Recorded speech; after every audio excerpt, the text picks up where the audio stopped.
Assalamualaikum warahmatullahi wabarakatuh. Selamat datang di acara Dimsum Diskusi Umum bersama saya Zikri Fadliansyah. Kenapa namanya Dimsum? Karena diskusi ini bersifat umum dan menarik untuk dibahas. Pada kesempatan kali ini kita akan membahas tentang hal umum yang terjadi pada saat ini di situasi pandemi di bidang pendidikan. Nah, pada kesempatan kali ini saya sudah bersama dengan narasumber Bu Kiki. Apa kabar Bu Kiki?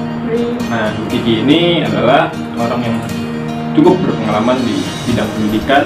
Nah, langsung aja nih kita tanya gimana dan sudah berapa lama Bu Kiki ini mengajar. Oke, sebelumnya saya sudah mengajar selama kurang lebih 2 tahun, mulai masuk dari tahun 2019 ya hingga saat ini. Mengajar di salah satu sekolah negeri di SMA Negeri 1 Bekasi.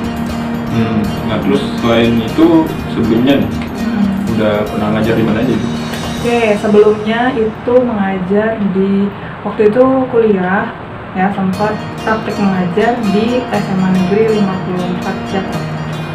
Nah, itu sebelumnya nih, Ibu tuh kuliah dan lulusan tahun berapa sih kalau boleh tahu? Saya lulus tahun 2018 dan saya menempuh pendidikan geografi, ya jurusan pendidikan geografi di Universitas Negeri Jakarta. Nah, gitu ya. Jadi Ibu ini lulusan 2018, lulusan Universitas Negeri Jakarta. Nah, sekarang kan situasi pandemi ini Bu. Nah, pasti berbeda kan sama beberapa tahun yang lalu ngajar. Nah, itu gimana tuh ngajar di situasi pandemi saat ini? Oke, sebelumnya itu di tahun 2019 kan sebelum pandemi mengajar seperti biasa. Nah, tapi pada tahun ini kita berbeda, yaitu adanya pandemi. Yang tadinya kita bisa bebas datang ke sekolah, ya. Sekarang kita harus berjarak mengajar dari rumah, ya. Tidak bisa bertatap muka langsung. Kita hanya menggunakan kalau dari sekolah itu difasilitasi Google Classroom. Jadi kita mengajar secara online tanpa bertatap muka dari jarak jauh, memanfaatkan fitur video call ya dalam mengajar. Kayak gitu sekarang. Berarti ya nggak beda jauh sama kuliah ya Bu ya? Nah, iya karena di situasi seperti ini sangat beresiko sekali jika siswa itu diperbolehkan masuk gitu, karena bisa jadi siswa itu jadi OTG ya masuknya, jadi orang tanpa gejala gitu, dan itu sangat berbahaya untuk penularan terutama untuk guru-guru yang senior ya. Kalau senior kan mungkin daya tahan tubuhnya bisa lebih rendah sehingga itu akan membahayakan kesehatan, sehingga kita tidak diperbolehkan dulu, apalagi waktu itu Bekasi ya sempat jadi zona merah, jadi kita nggak bisa diperbolehkan masuk dulu, jadi nggak bisa tetap seperti biasa gitu. Ya, jadi ya yang dikhawatirkan itu ya yang senior karena kan rentan gitu ya. Iya, benar sekali gitu. Nah, terus setelah itu kendalanya nih belajar online itu gimana? Nah, pasti karena namanya perubahan kita harus beradaptasi. Kita mesti pasti menemukan kendala-kendala baru. Yang tadinya kita bisa melihat secara langsung bagaimana perkembangan peserta didik. Nah, sekarang itu kita tidak bisa melihat perkembangan mereka secara langsung. Kendala-kendalanya adalah ketika siswa tidak on cam, tidak menyalakan kamera. Karena kalau mahasiswa mungkin karena mereka sudah masuknya ke pendidikan dewasa, mungkin tanggung jawabnya itu beda. Berbeda dengan anak sekolah ya, masih sekolah menengah, itu pasti mereka justru memanfaatkan saat pembelajaran itu mungkin melakukan aktivitas lain, terus juga jenuh juga, bahkan tidak dirasakan hanya siswanya aja, tapi gurunya juga merasakan kejenuhan karena tidak ada interaksi secara langsung. Sebenarnya ada, tapi hanya beberapa siswa yang aktif untuk diskusi. Karena apa? Karena kendala-kendala itu banyak banget. Mungkin biaya dari membeli kuota, jaringannya, kuotanya aman, perangkatnya ada, tapi jaringannya itu setiap daerah pasti berbeda-beda, tidak semuanya stabil, dan itu membuat pembelajaran itu tidak berlangsung secara efektif sebenarnya. Gitu sih, itu kendalanya. Iya, kadang juga ini ya, pasti ada yang situasi pembelajaran online ini dimanfaatin dan dijadikan alasan gitu buat sinyalnya gak bagus, buat habis gitu. Nah, jadi kita tidak dapat meninjau langsung bagaimana perkembangan peserta didik. Gitu, berarti emang nggak beda jauh sama tua lah, karena di sama-sama pembelajaran online. Nah, terkait pembelajaran online ini, konsep pembelajaran apa yang Ibu terapin nih biar pembelajaran itu efektif? Kalau dari pembelajarannya supaya efektif adalah pertama di Google Classroom itu saya sudah post tentang baik materinya ya, materi dan jadi itu untuk mempersingkat waktunya. Jadi itu mereka akan membaca materi terlebih dahulu sebelum pelajaran saya berlangsung. Nah, ketika pelajaran berlangsung akan mereview dan akan mendiskusikan PowerPoint yang dibahas gitu ya. Metode saya seperti itu dan mereka juga saya haruskan untuk memegang buku paket sehingga ada interaksi tanya jawab.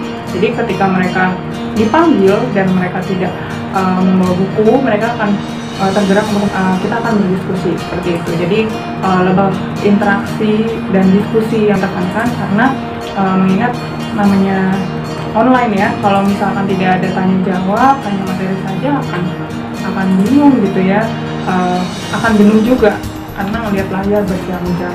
Jadi yang Ibu tekankan ini ya ada feedback langsung gitu ya. Jadi nggak kita hanya materi-materi doang tanpa ada timbal baliknya gitu. Nah, dalam pembelajaran online itu ada nggak motif anak didik itu yang tidak mau ikutin aturan lah istilahnya gitu, kayak dia males lah atau gimana gitu kan mungkin? Oke, kalau males ya bahkan ditemukan kalau dari absen ya, rekapan absen itu ada anak yang bahkan udah 1 bulan dia tidak hadir, tidak mengikuti perkuliahan ya. Ketika ditanya ya beragam lah alasannya gitu ya, itu yang salah satu yang melanggar. Ada juga yang mereka tidak menyalakan kamera, ternyata rambut mereka gondrong sehingga tidak ingin diketahui oleh guru-guru yang sedang mengajar, itu salah satu. Dan ada juga yang mereka itu tidak mengikuti sesuai jadwalnya, jadi kadang masuk itu terlambat sehingga tidak di-ACC oleh admin ya. Jadi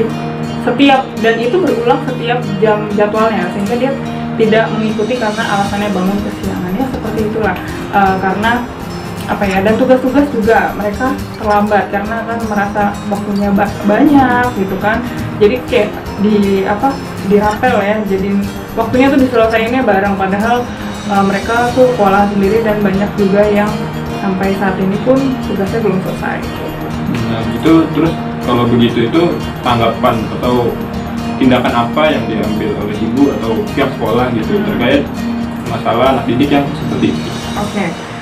Pertama kita sebagai guru mapel kita akan laporkan berdasarkan data yang sudah direkap, yaitu dijadikan laporan dari bulan apa, tanggal berapa, jadwalnya apa ya. Kita menggunakan data tersebut kita laporkan kepada wali kelas, nanti wali kelas bekerja sama dengan BK sehingga nanti wali kelas dan BK akan bekerja sama untuk menindaklanjut mungkin orang tua yang dipanggil atau yang sebelum orang tua yang dipanggil adalah anaknya terlebih dahulu yang dipanggil gitu ya. Waktu itu sempat ya, pokoknya tetap menjaga protokol kesehatan, dipanggil dan didiskusikan apa kendalanya selama pembelajaran daring ini, kenapa mereka nggak bisa hadir. Nanti itu akan dipantau sehingga ada target berapa bulan gitu ya. Kalau misalkan dalam waktu 3 bulan belum ada perubahan, akan orang tuanya dipanggil. Nah, jika masih belum ada juga, mungkin akan ada pembinaan oleh kepala sekolah seperti itu. Sejauh ini seperti itu. Jadi tindakan yang dilakukan itu cukup tegas ya, Bu, biar nggak salah-salah gitu istilahnya. Anak-anak tuh serius ya. Itu sebelumnya ada bantuan kuota segala macam?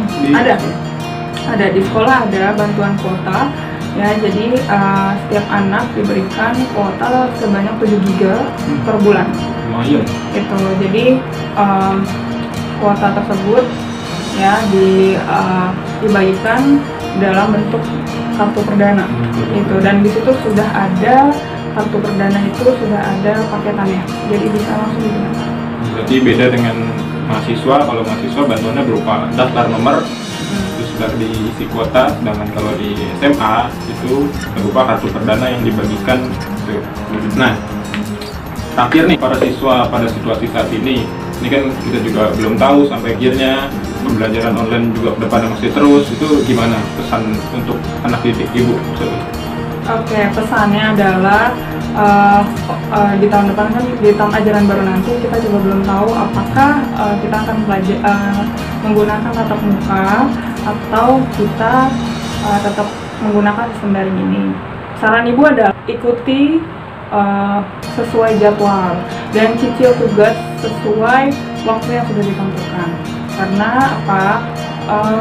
Ketika kalian menunda satu tugas akan menunda yang lainnya juga, gitu kan? Karena itu menghambat sekali proses penilaian. Gitu. Karena di akhir, walaupun kalian nggak ribet sekarang, tapi ribetnya di akhir, gitu ya. Jadi jangan menunda-nunda tugas dan juga ikuti sesuai prosedur, gitu.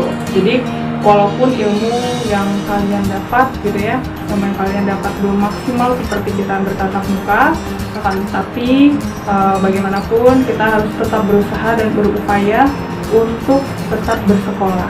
Karena sebenarnya pembelajaran daring ini bukan kita nggak sekolah, tapi kita tetap sekolah, cuma tempatnya aja yang beda. Yang kita mulai dari rumah kita masing-masing, seperti itu pesannya.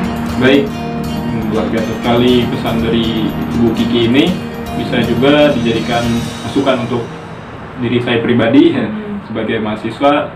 Nah, jadi intinya adalah pada situasi pandemi saat ini kita tuh pembelajaran online harus tetap benar-benar, jadi tidak bisa semau kita, dan pengumpulan tugas atau pengerjaan tugas itu harus dilakukan tepat waktu agar tidak menghambat penilaian dan menyusahkan semuanya nanti.